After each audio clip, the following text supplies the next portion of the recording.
Hi all of you, and welcome back for the next lecture on the blood supply of head and neck.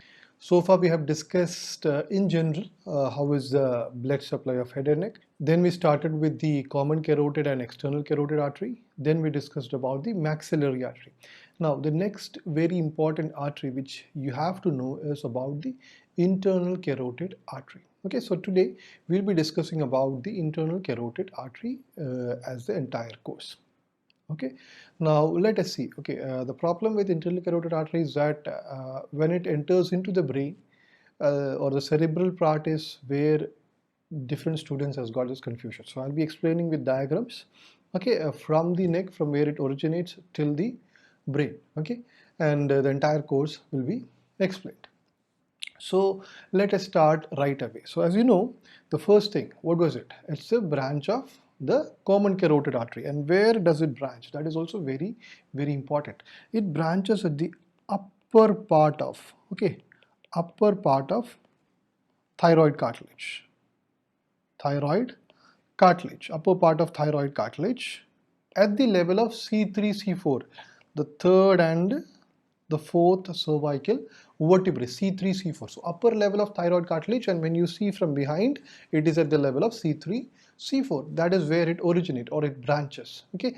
Now, the second thing which we have to know is where does it supply? Okay, it goes through the neck, get into the cranial cavity, and then it supplies two very important areas. One is brain. Okay, one is brain, and the second is the eye. Okay, second is the eye. We'll explain in detail. And it also supplies the bones around these structures. Okay, the bones, orbital bone and all, as well as the meninges, which is related to the brain. Okay, we've studied all these meninges, layers of meninges and all. So this is where it ends and it supplies brain, eye, the bones around these structures, and the meninges. Very, very, very important part. Okay, now that's about the initial part of it. Now the second thing which we'll have to see is the branches. Now before that, let me show you something. Okay, this is how. Okay, let me see if I can just highlight it. Yeah, this is how it comes. Okay, the common carotid artery, and as I told you, it just branches. Okay, before just at the level of thyroid cartilage, somewhere here, it branches into this internal carotid artery, and it has got a different course. Okay, at the level of upper part of thyroid cartilage. Okay, we'll see this. So again, this same structure. See this. This is the common carotid artery. It comes and it just branches off into the internal carotid and external carotid. At what level does it branches? Upper part of thyroid cartilage at the level of C3, C4. Very, very, very important MCQ question. We have discussed this already in the previous lectures, but once again, I'm just stressing it because it's really important. Okay. Now, coming on to the next part, that is the branches of this internal carotid artery, which is again very, very, very important. Okay, branch and course both are important. Okay, so now if you explain the branches of internal carotid artery, few things which we have to know. It is divided into different part. Okay, in the region of neck, it is known as cervical part. Okay, you know that it's cervical means neck. So in the region of neck, it's called the cervical part. Then it enters into the petrous part of temporal bone. I'll show you all this. Okay, it enters into the petrous part of temporal bone. So it's known as petrous part. Okay, petrous part. From there, it goes further up and it reaches into the region of cavernous sinus, and we have studied in detail about the cavernous sinus. So it is called as the cavernous part. Okay, it's called the cavernous part. Now, finally, it reaches its last destination, which is brain. So it's called the cerebral part. Okay, it's very simple. Okay, we'll see this in detail. Cervical part, slightly into this, goes into this through the internal, the carotid canal, so not internal, the carotid canal, and reaches the petrous part of temporal bone, and from there, you know that it's in this region, sorry, okay, petrous part of temporal bone, and then it goes into this much more medially and enters into the brain. Okay, and in the region of the cavernous sinus, then finally enters into the brain. We'll see the entire course in detail. Okay, so let us start with the cervical part. Now, there is no much to know about the cervical part, but still, let us discuss a little bit about the cervical part. No much to know because there is no branches out there. Okay, there is no branches in the region of the cervical part. So let's discuss. First thing which you have to know is there is no branches in the cervical part. Okay, there is in the region of neck, there is no branches for internal carotid artery. But on the other hand, almost all the branches of the external carotid artery is in the region of the neck, isn't it? So that's the first thing which you have to know. There is no branches. Okay. Now, if you come here, okay, I'll show you a structure where, yeah, this is the end point of this cervical part, and where you have the petrous part being starting. Okay, so we have got the cervical part reaching up to the base of the skull, or in the region of carotid canal. Okay, we'll study this in osteology. So it reaches in the region of carotid canal. So that's the end part of the cervical part. Okay, the cervical part extends from where it has started, upper part of the thyroid cartilage, and then extends up to the carotid canal. Okay, carotid canal. So that's the extension from the upper part of thyroid cartilage up to the carotid canal. Okay, into this region there is different phenomena there. We'll study this in osteology and explain it to you. So it reaches the carotid up to the region of carotid canal. Now, on its path, or at the initial part of its branching that I told you in the upper part of thyroid cartilage, there is something known as a dilatation out there. Okay, there is a dilatation. We studied all this dilatation. This is known as carotid sinus. Okay, what is it known as? Carotid sinus. I've explained this already in the previous lectures. And this is basically a baroreceptor. Okay, baroreceptor. So baroreceptor or carotid sinus is a part of what? Internal carotid artery. Okay, I'm not going into detail because I've explained this already.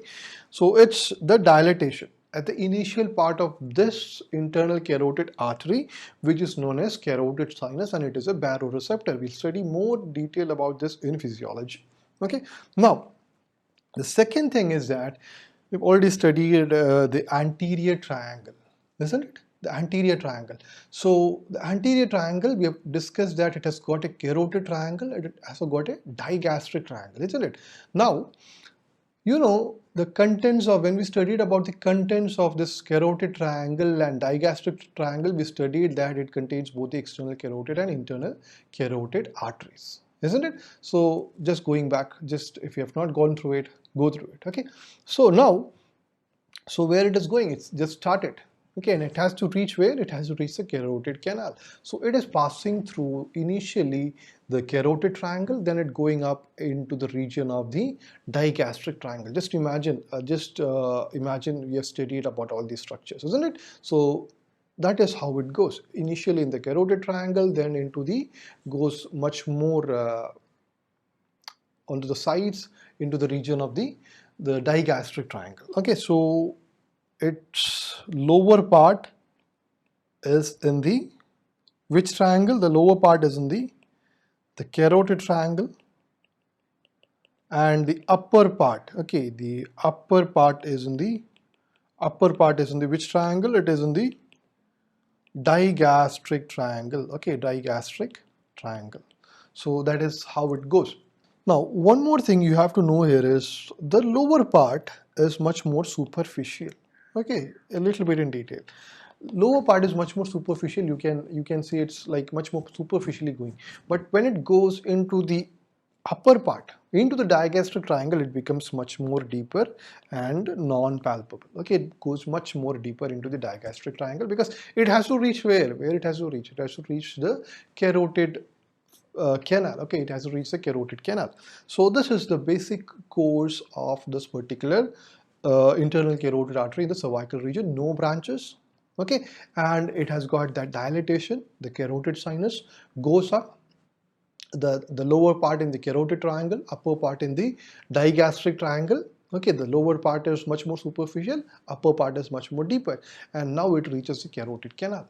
So that's all which we have to know about the cervical part. Now, the next what we are going to study is about the the petrous part. The second part of this artery is a petrous part. So that means it reaches from the carotid canal, it reaches into the petrous part of temporal bone. I'll just show you the petrous part of temporal bone. Now see, this is what is the petrous part of temporal bone. Okay, this area is the petrous part of temporal bone. So somewhere here it enters into uh, through the carotid canal. Okay, you can see there I'm marking red, and it just traverses through like this, and it reaches it passes through the petrous part of temporal bone, and finally, as you know, it passes through the petrous part of temporal bone. It reaches the cavernous sinus, from the cavernous sinus into the brain. So it's very simple. Okay, so that is about the petrous part of temporal bone. Now we will see what is the course of this artery in the petrous part of temporal bone. Initially what happens, see, it enters into so now this is the carotid canal, this is entering into the carotid canal as I previously showed you. Okay, this is like I'll just repeat it. Okay, this enters into the carotid canal, and it initially moves forwards and medially. Okay, the initial course is forwards and medially. Okay, forwards and medially, and that is where it reaches the petrous part of temporal bone. Forwards and medially it reaches the petrous part of temporal bone. Now here it gives off some branches. Okay, but I'll tell you the branches, but before that it then further moves upwards. Okay, further moves upwards, and now one more thing you just need to know here is that here you have got, in this region we have got what is known as foramen lacerum. Okay, so initially the path is through the carotid canal, reaches the petrous part of temporal bone, then I told you it goes upwards and forwards, further forwards, and that is where it reaches the foramen lacerum. So this is somewhere we have got foramen lacerum. We'll study this again in osteology. This is where we have got foramen lacerum, and from that foramen lacerum, you know, where does foramen lacerum lead to? We have studied this, I think, when we studied about the various nerves, isn't it? That the nerve supply of head and neck. It leads to pterygoid canal, not carotid canal. It leads to pterygoid canal. Okay, it leads to pterygoid canal. From there is where it is reaching the carotid sinus. So hope you got it. Okay, I'll just show you. It initially goes in through the carotid canal. Okay, it moves medially and forward, and then it reaches where? Foramen lacerum.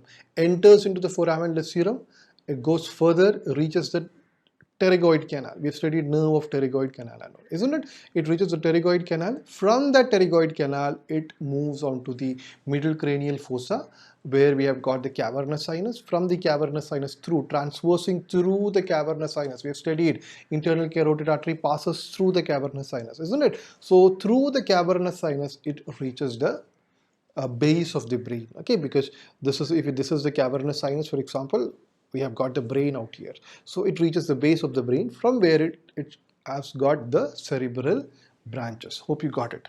Okay, so this is how it passes through. Now I told you there are two branches which you have to know here. Okay, two branches are required. One is carotico-tympanic branch. Very simple. Okay, where is it located? Where is the nerve right now? In the petrous part of temporal bone. So where we have got the tympanic membrane, all those things. So it is carotid, internal carotid, carotico-tympanic. Okay, then the second branch is the pterygoid branch. Pterygoid branch. Why? Because this branch is in the pterygoid canal. Okay, still it has not started its cavernous part, isn't it? For starting its cavernous part, it has to reach the cavernous sinus. So before that, we have got the pterygoid canal. So I told you. So I don't know if you're understanding me or not. It goes into the carotid canal, moves medially upwards. Okay, then we have got this part, the lacerum. Okay, so it enters into the foramen lacerum, then it goes further forward. Okay, where we have got the pterygoid canal. Okay, this is the pterygoid canal. So this now enters into the pterygoid canal. Okay, it's not very anatomically correct, but just for you to understand that it enters into the pterygoid canal. So what are the two branches? Carotico-tympanic and the pterygoid branch. Okay, now there is some anastomosis which you have to know here, a little bit of anastomosis with the other arteries. Okay, this carotico-tympanic branch, then anastomosis with anterior tympanic artery, Okay, so this is not a branch. Okay, I will just change the color. So this anastomosis, caroticotympanic artery, it enters into the tympanic cavity, and anastomosis with the anterior tympanic artery, okay, and posterior tympanic artery. Posterior tympanic artery. Have you heard of these two arteries? What exactly these are? Anterior tympanic and posterior tympanic. Now, anterior tympanic artery is a direct branch of which artery? We have studied this already. Maxillary artery, okay? Maxillary artery, the first part of maxillary artery has got the anterior tympanic branch, okay? So it's a branch of maxillary artery. So now this is the anastomosis between the internal carotid artery and the maxillary artery. And maxillary artery is a branch of external carotid artery, isn't it? So there is no confusion now. Posterior tympanic artery is a branch of posterior auricular artery, posterior auricular artery. And posterior auricular artery, remember it, it's a posterior branch of which artery? External carotid artery. So both of them are actually anastomosing with the external carotid artery in the which part of temporal bone? Petrous part of temporal bone. Okay, so these are the two branches, okay, with which it anastomoses. It is not a sub branch. Caroticotympanic is anastomosing with anterior tympanic and posterior tympanic. Anterior tympanic is a direct branch of maxillary artery. Posterior tympanic is a branch of posterior auricular artery, which is a branch of external carotid artery. Okay, now the pterygoid branch. The pterygoid branch anastomoses with the greater palatine artery. Greater palatine artery. And greater palatine artery, as you know, is a branch of descending palatine artery. Descending palatine artery. And descending palatine artery is again a branch of maxillary artery. Okay, just for you to know. So which all arteries does it anastomose with? One is maxillary artery, okay, which is the caroticotympanic, and caroticotympanic also anastomoses with the posterior tympanic, which is a branch of external carotid. Again, the pterygoid branch anastomoses with the greater palatine artery, which is a branch of descending palatine artery, which itself is a branch of maxillary artery. So there is anastomosis with maxillary artery directly, okay, and also the another branch of external carotid artery, which is a posterior auricular artery. Okay, so two branches of external carotid artery is being anastomosed here. One is the maxillary artery, which is the terminal branch, and the posterior auricular artery, which is the posterior branch. So what all did we study here? Once again, it goes, okay, it's got a very a little bit complicated course here, isn't it? It goes into this this carotid canal, enters into the carotid canal, moves off medially and forward, then it reaches the foramen lacerum, enters into the foramen lacerum, and then it enters into the pterygoid canal. There it has got the branch, which is pterygoid branch, and here it has got the caroticotympanic branch. Anastomosis, yes, caroticotympanic, it anastomoses with anterior tympanic and posterior tympanic, because its name is caroticotympanic. Okay, remember it like that. So anterior tympanic and posterior tympanic. Anterior tympanic is a branch of which artery? Maxillary artery. Posterior tympanic is a branch of posterior auricular artery, which is a branch of external carotid artery again. Okay, maxillary is also a branch of external carotid. Coming on to the pterygoid branch, which is here, it is being anastomoses with the greater palatine, which is a branch of descending palatine, which is a branch of maxillary artery. Simple, isn't it? So that's about the second part of the artery. Now, where is it reached? It reached in the pterygoid canal. If you further go through the pterygoid canal and slightly upwards, you'll reach where? You'll reach the middle cranial fossa, or almost we have already reached the middle cranial fossa, I would say. Just go forward, we have reached the middle cranial fossa. Okay, so now we are into the middle cranial fossa. I'll just, let me see, this is very simplified diagram you can see here. Okay, so we are here crossing through the petrous part of temporal bone, okay, and it reaches further forward, foramen lacerum, pterygoid canal, and the pterygoid canal finally leads to this area where we have got the, what we call it as the the cavernous sinus. Okay, we have got the cavernous sinus. We have studied this in the oculomotor nerve, isn't it? How the oculomotor nerve courses through. So this is where it courses through the cavernous sinus. So similarly, it reaches the cavernous sinus. Then it has got that cavernous sinus part. Okay, so let us discuss about the cavernous sinus part now. Okay, before that, just see how it goes. Okay, just to tell you about this course. This is the carotid canal it is entering. Okay, then it goes, we have got this particular caroticotympanic. Okay, caroticotympanic branch. Okay, and then further, okay, that is not visible here. It goes further and we could see the pterygoid canal. So that is foramen lacerum, then into the pterygoid canal, then the pterygoid branch, then going further reaches the middle cranial fossa, below the cavernous sinus, pierces the dural fold of cavernous sinus. You know that cavernous sinus has got that dural fold, isn't it, below it? So it pierces the dural fold, okay, dural fold, and enters into the cavernous sinus and passes through the cavernous sinus. So now we are studying about the cavernous part, okay, cavernous part. So what will be the branch? Cavernous branch. Isn't it simple? Cavernous branch. One branch will be the cavernous branch which supplies the cavernous sinus. Okay, very simple. Now next will be hypophysal branch. You know, above the cavernous sinus we have got what? Hypophysis cerebri. What is that? That is pituitary gland. Okay, so there will be a hypophysal branch. We have studied, okay, where does the pituitary is located. So it's hypophysis cerebri. So it has got an hypophysal branch, and as I told you, there is meningeal covering all around this area, isn't it? So there will be a meningeal branch. Simple.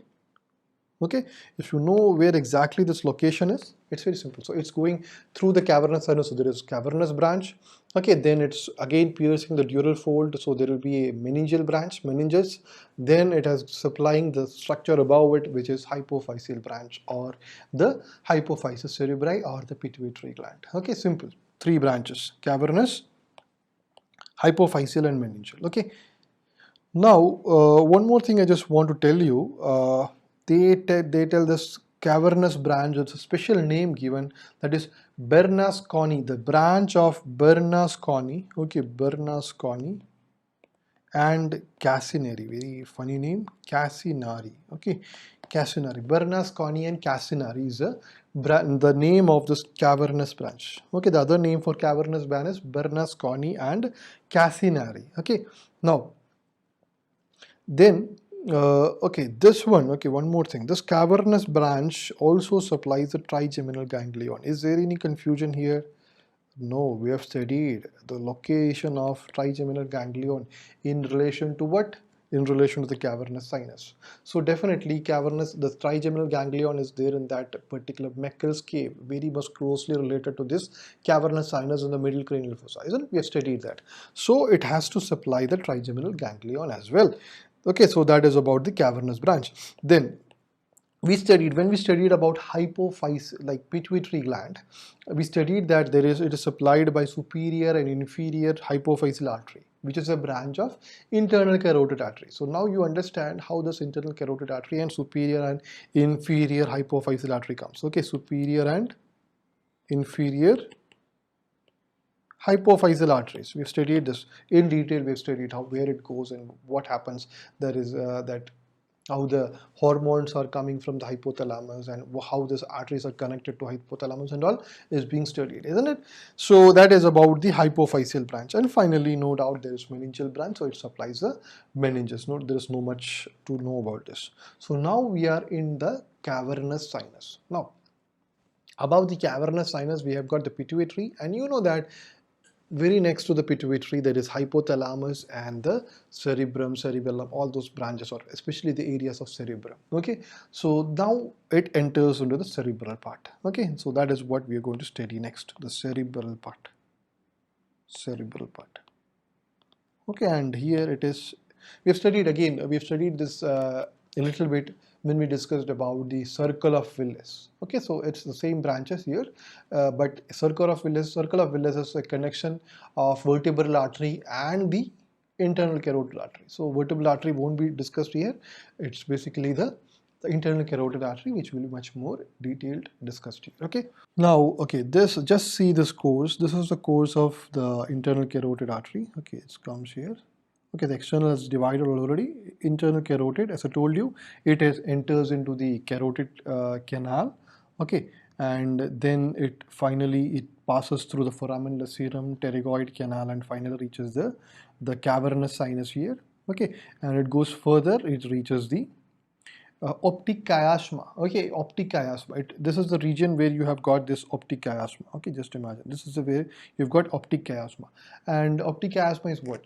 The optic nerve is just crossing. The right and left optic nerve crosses, and we get an X-shaped structure. Okay, it crosses from left and right, comes and crosses. We get an X-shaped structure, and that is what is the optic chiasma. So in the region of optic chiasma is where the cerebral part starts. Okay, the cerebral part starts in the region of optic chiasma.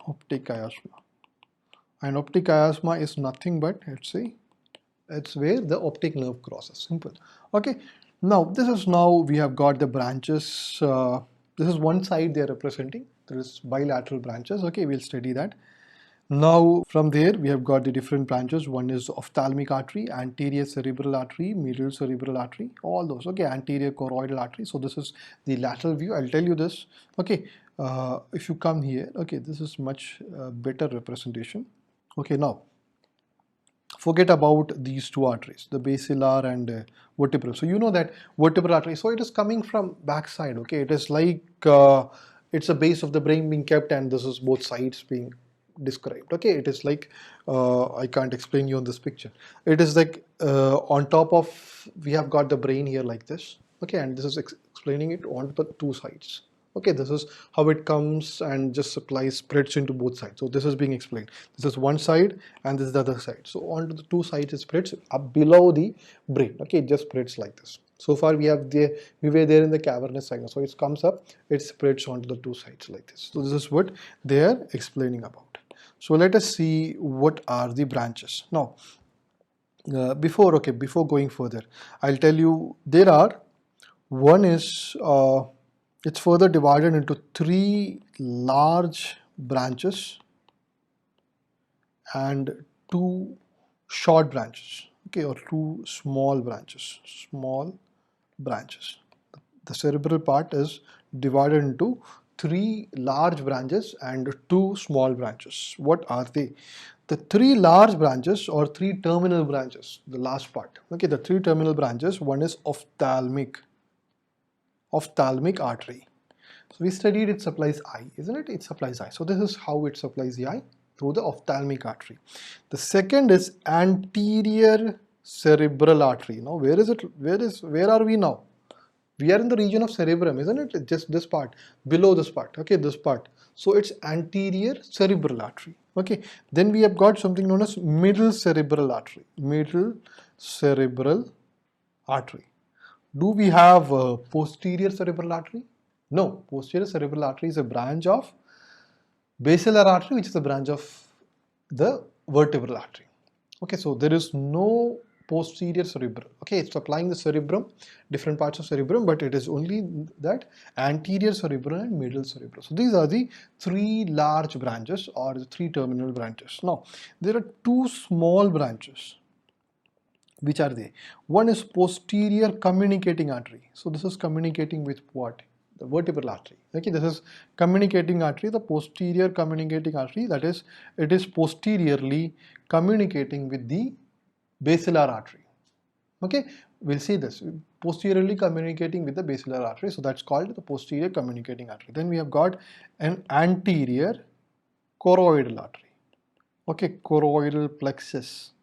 Have you heard of choroidal plexus? Yes, you have heard of choroidal plexus. This is where the CSF is being secreted. So the artery which supplies this choroidal plexus is the choroidal artery, anterior choroidal artery. So what are they? Supplying the eye, ophthalmic artery. Okay, then we have got supplying the two regions of cerebrum, anterior cerebral, middle cerebral. Then coming down, small branches communicating at backside, that is posterior communicating, and then anterior choroidal artery. Okay, let us see a little bit of detail of this. Okay, so before that, let's see the diagram. So this is the vertebral artery we're talking about, and it branches, or the two vertebral artery combines, and it leads to basilar artery. Now this basilar artery has got the posterior cerebral artery. Okay, please understand, this basilar artery has got the posterior cerebral artery. Okay, we studied internal carotid has got anterior cerebral and middle cerebral, but this basilar has got the posterior cerebral. Okay, now let us start with the internal carotid. So this is the internal carotid artery. Okay, the red one.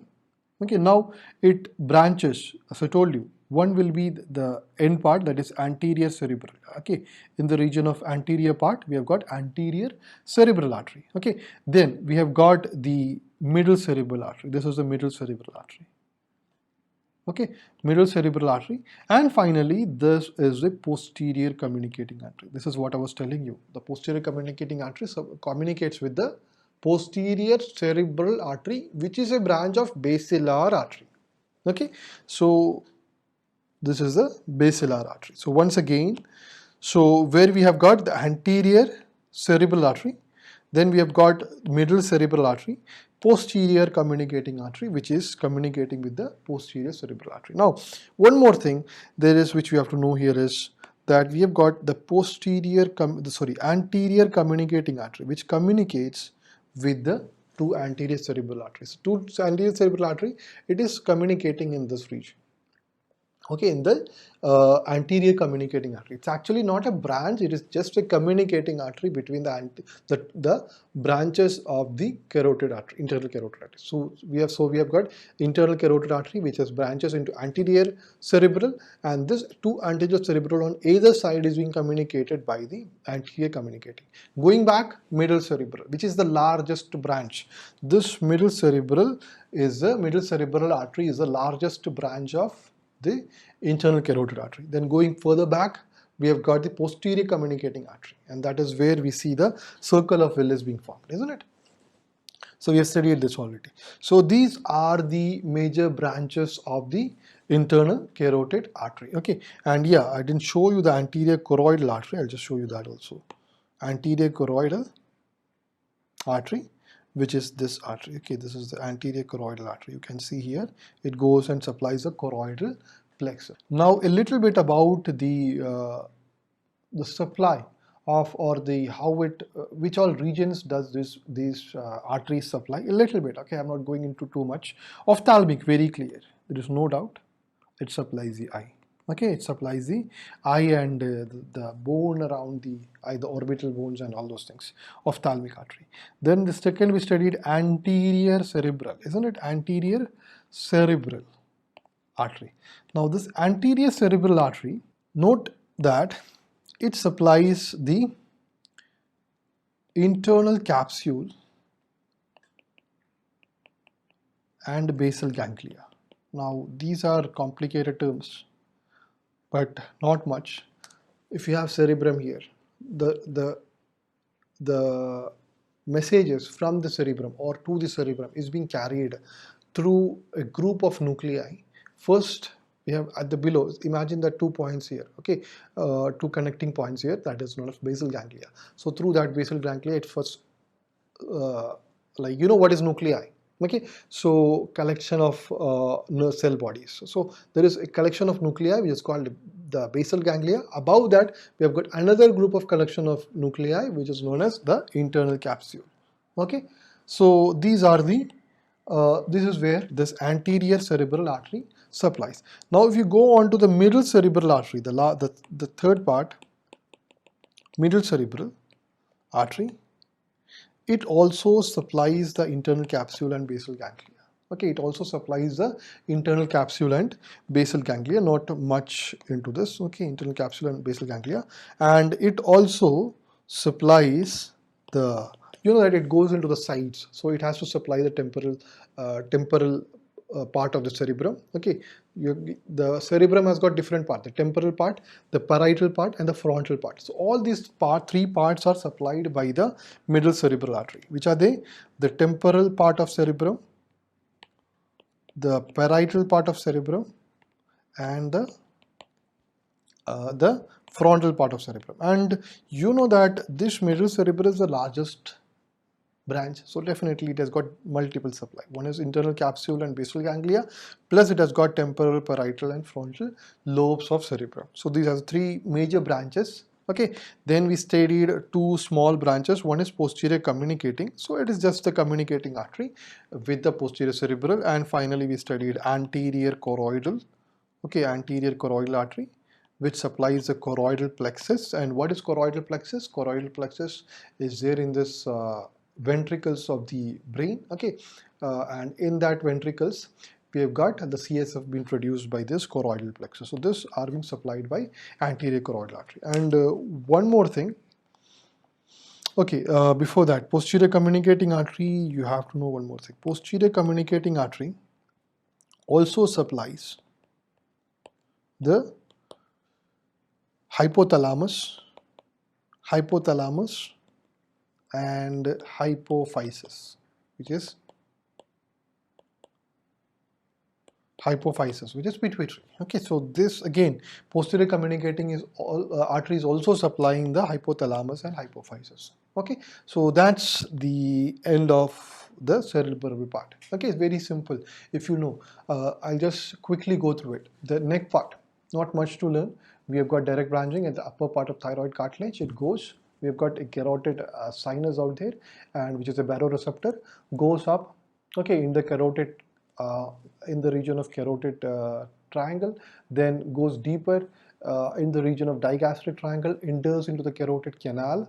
Okay, and then from the carotid canal it goes medially and forward. It enters into the petrous part of temporal bone. Now we have got the branch, which is the caroticotympanic, and all those anastomosis on the other side, and then it goes further.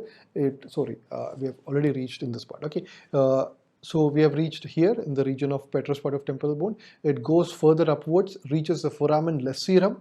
Okay, and forward. So when it goes forward through the foramen lacerum, it reaches the pterygoid canal. From the pterygoid canal, we have got one branch, that is pterygoid branch. Then it goes further, it reaches the middle cranial fossa in the region of cavernous sinus. So this is what the cavernous part. Okay, in the cavernous part, it has got a cavernous branch which supplies the trigeminal ganglion. Then it has got a hypophysal branch supplying the pituitary and the meningeal branch. From there it just goes slightly forward, it reaches the optic chiasma. From that optic chiasma, the further branches starts to come, that is anterior cerebral, the middle cerebral, posterior communicating, okay, anterior choroidal artery. So yeah, ophthalmic, you forgot about the ophthalmic, which supplies the eye. Okay, so this much is the branches of the internal carotid artery. So if you know this much, I don't think it's going to be any problem. Okay, now one or two things I just want to tell you about as a clinical application. There is something known as carotid siphon of angiogram. Okay, what is this? Carotid siphon of angiogram is explaining the course of internal carotid artery. If you see the course of internal carotid artery, yeah, this also will be sufficient. Okay, it has got, if you see the course of internal carotid artery in the region of the petrous, cavernous and cerebral part. So it is the petrous, okay, the petrous part, the cavernous part and the cerebral part. It has got an S shape, isn't it? That S shape, that is known as when you see it in the angiogram, we see it as an S shape, so that is known as the siphon, carotid siphon of angiogram. Second thing is, we saw that all these arteries are paired, okay, kind of paired, isn't it? All of them are paired. Two arteries majorly important, which you have to study that it is not paired, is one is anterior communicating artery, we studied here, and second is the basilar artery. So two arteries which are not paired, which you have to study in the region of brain, is anterior communicating and basilar. Basilar is a branch of vertebral. Anterior communicating is actually a communicating artery. That's it. Okay, you can't call it as a branch. So these are the unpaired arteries. And one more thing I just want to tell you is that we studied that the middle cerebral artery supplies the internal capsule, which is a collection of nuclei. Now, if there is a branch in this internal capsule, this middle cerebral artery has got a particular branch in this internal capsule. Okay, middle cerebral artery has got a branch in the internal capsule. The name of that branch is lenticulostriate. branch, okay, lenticulostriate branch. And if there is thrombosis of this artery, it can lead to hemiplegia. Okay, so which part of the internal carotid artery can lead to, like thrombosis of which part of internal carotid artery can lead to hemiplegia? It is the lenticulostriate, the thrombosis in the region of lenticulostriate branch of middle cerebral artery can lead to the hemiplegia. So these are the few things which you have to know about the internal carotid artery. So hope just revise it 2-3 times, it will be there. Okay, so I'll stop it here.